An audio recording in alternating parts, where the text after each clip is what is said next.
देखिए आज के वीडियो में हम लोग देखेंगे कि डिजिटल सम के क्वेश्चन को किस तरह से सॉल्व किया जाए। ठीक है, पहला क्वेश्चन देता है, देखिए इतना वाला मल्टीप्लाई है। ठीक है, इतना बड़ा मल्टीप्लाई अगर हम गुना करेंगे तो क्या हो जाएगा, बहुत ही टाइम लगेगा। ठीक है, तो हम लोग इसको कौन सा मेथड से सॉल्व करेंगे, डिजिटल सम से। कौन सा मेथड से सॉल्व करेंगे, डिजिटल सम। तो तो डिजिटल सम से सॉल्व करेंगे। सॉल्व करते हैं तो जहाँ 9 मिलता है उसको काट देंगे। ये वाला 9 कटा, ये वाला 9 कटा, ये वाला 9 कटा, ये वाला। एक और दो मिलके कितना हो गया, 3। कितना हो गया, 3 नंबर का सॉल्व।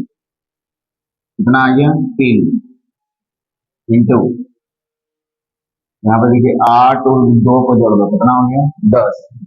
10 में 1 और 0 को जोड़ देने से कितना होता है, 1। तो यहाँ पे यानी 3 इंटू कितना हो गया, 1। यही है डीएस आ गया, डिजिटल सम। इसका मतलब जिस ऑप्शन का डिजिटल सम 3 आए, जिस ऑप्शन का डिजिटल सम 3 आए, जिस ऑप्शन का डिजिटल सम 3 आए वही सही आंसर होगा। क्या, जिस ऑप्शन का डिजिटल सम सही आंसर वही होगा। ठीक है, देख लेते हैं।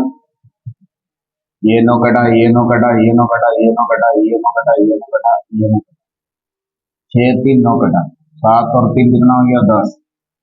7 और 3 कितना हो गया, 10। 10 में 1 और 0 को जोड़ने का, तो ये नहीं हो सकता क्योंकि डिजिटल सम 3 चाहिए। यहाँ पे देखते हैं, 1 2 3 4, ये कटा, ये कटा, ये कटा, 6 3 9, ये कटा, 8 और 3 11। कितना हो गया, 11। 11 में 1 और 1 को जोड़ेंगे तो कितना आ गया, 2। ये भी पॉसिबल नहीं। उसके बाद यहीं पे आएगा 9 कटा, 9 कटा, 9 कटा, 9 कटा, 9 कटा, 9 कटा, 9 कटा, 9 कटा, 6 3 9 कटा, क्या बचा, 3। तो यहीं पे डिजिटल सम कितना आ गया, 3। तो सी नंबर ऑप्शन बिल्कुल सही होगा। सी नंबर ऑप्शन बिल्कुल सही होगा, क्योंकि इसी ऑप्शन में डिजिटल सम हमारा कितना आया, 3 आया। यहाँ पे डिजिटल सम कितना आया, 3 आया, इसलिए और ये इसके समान है। तो इसका डिजिटल सम 3 है, तो जिस ऑप्शन का डिजिटल सम 3 आएगा वही हमारा सही है। तो आप तुरंत देखिए क्वेश्चन को सॉल्व कर दिए कि यही हमारा सही आंसर है। ठीक है, अब आता है 2 नंबर क्वेश्चन। कौन सा क्वेश्चन, 2 नंबर देख लीजिए। 4.6 का पावर 4 है, इसको भी हम लोग डिजिटल सम से बनाएंगे। तो 6 और 4 को जोड़ दो, 6 और 4 को जोड़ने से कितना हो गया, 10। 10 में 1 और 0 को जोड़ दो, 1। और 1 को 4 बार गुना करो, 1 गुना 1 गुना 1 गुना 1, तो 1 ही होगा। यहाँ पे 1 होगा। ठीक है, और ये जो डेसिमल है इसको डिजिटल सम पे कोई भी प्रभाव नहीं पड़ता, डेसिमल का और परसेंटेज का। ठीक है, परसेंटेज और डेसिमल का डीएस यानी कि डिजिटल सम अंकों का योग पे कोई भी प्रभाव नहीं पड़ता है, कोई भी प्रभाव नहीं पड़ता है। ये बोलते हैं 5 और 4 9। 5 और 4 कितना हो गया, जोड़ने से 9, और 9 का मतलब होता है 0, और 0 को आप कितना बार भी गुना करिए 0 ही होगा। आगे में कितना हो जाएगा, 0। आगे बढ़ते हैं।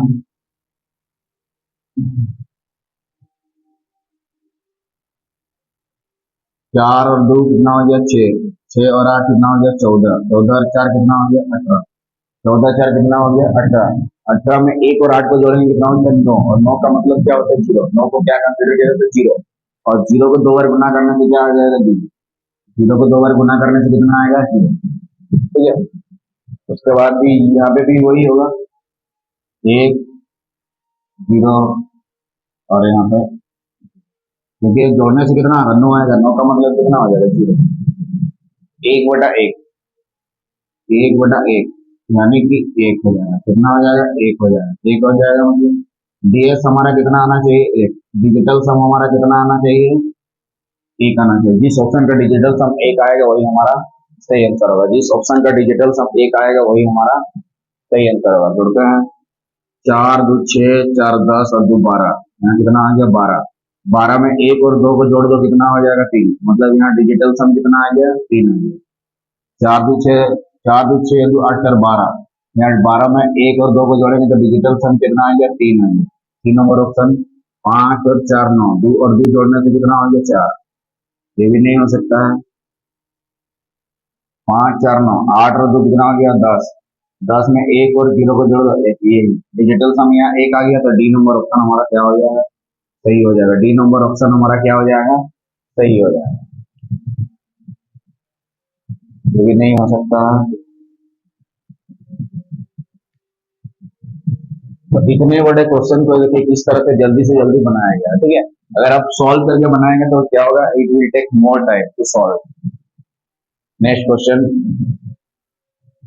इसका मान कितना होगा देखिए, 1/0.1 डेसिमल कोई प्रभाव नहीं पड़ता, तो 0 और 1 को जब हम जोड़ेंगे, 1 का स्क्वायर 1, तो यहाँ पे कितना आ गया 1, पहले में कितना आ गया 1 आ गया, दूसरा वाला में यहाँ पे देखिए 0.1 का स्क्वायर 1, यहाँ पे भी वही होगा 1, और यहाँ पे देखिए 0.5 है मतलब 5, 0.05 मतलब 0 और 5 को जोड़ देंगे कितना हो जाएगा 5, 5 का स्क्वायर 25, 5 का स्क्वायर 25, 25 में 2 और 5 को जोड़ो कितना हो जाएगा 7, यानी ऊपर में 1 है, नीचे में कितना हो गया 7। आगे बढ़ेंगे, यहाँ पे भी 5 का स्क्वायर है, 2 ही 7, 1 और 1 मिलके कितना हो गया 2, ठीक है, 1 और 1 मिलके कितना हो गया 2। जब नीचे में 7 आए, ठीक है, जब तो हमें क्या करना है, ऊपर नीचे 4 4 मल्टीप्लाई करना है, क्या करना है 4 4 मल्टीप्लाई करना है, 4 4 मल्टीप्लाई करना है, क्योंकि हमें नीचे में 1 बनाना है। 4 4 मल्टीप्लाई करेंगे तो इधर भी 4 मल्टीप्लाई, इधर भी 4, और यहाँ पे भी वही चीज करेंगे क्योंकि सेम चीज है, 4/4, ठीक है, क्या करेंगे 4/4, और ऐसे करने के बाद नीचे में भूल जाएंगे, नीचे में भूल जाएंगे क्यों, क्योंकि 7 और 4 को जब हम गुना करेंगे कितना हो जाएगा 28, 28 में 8 और 2 को जोड़ो कितना हो गया 10, 10 में 1 और 0 को जोड़ो कितना हो गया 1, इसीलिए इसको हल्के में ले लेंगे, तो 2 हो गया, इधर 4 रखे कितना हो गया 4, और यहाँ पे भी 4 रखे कितना हो गया 4, 4 4 8 और 2 10, 10 का मतलब 1 और 0 कितना हो गया 1। जिस ऑप्शन का डिजिटल सम 1 है बिल्कुल हमारा सही आंसर हो जाएगा, जिस ऑप्शन का डिजिटल सम 1 है हमारा बिल्कुल वही सही आंसर हो जाएगा।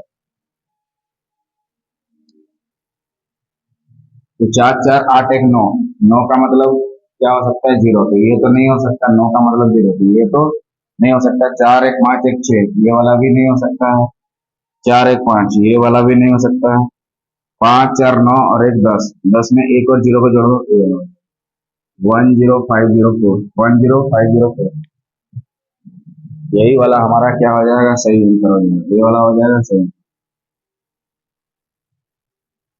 यहाँ डिजिटल 0 आ गया, यहाँ 6 आ गया, यहाँ 5 आ गया, ये 5 क्या है डीएस डिजिटल सम, ये 6 क्या है डिजिटल सम, 0 क्या है डिजिटल सम, तो यहाँ पे कितना आ गया 1, 5 4 9 काट गया, यहाँ पे क्या बचा 1 बचा, तो इसलिए डिजिटल सम यहाँ पे कितना हो गया 1 आ गया, तो यही ऑप्शन का डिजिटल सम 1 हो गया। ठीक है, तो आज के वीडियो में हम लोग देखे डिजिटल सम से रिलेटेड क्वेश्चन, इसके नेक्स्ट वीडियो में डिजिटल सम और क्वेश्चन है, तो डिजिटल सम बना रही है।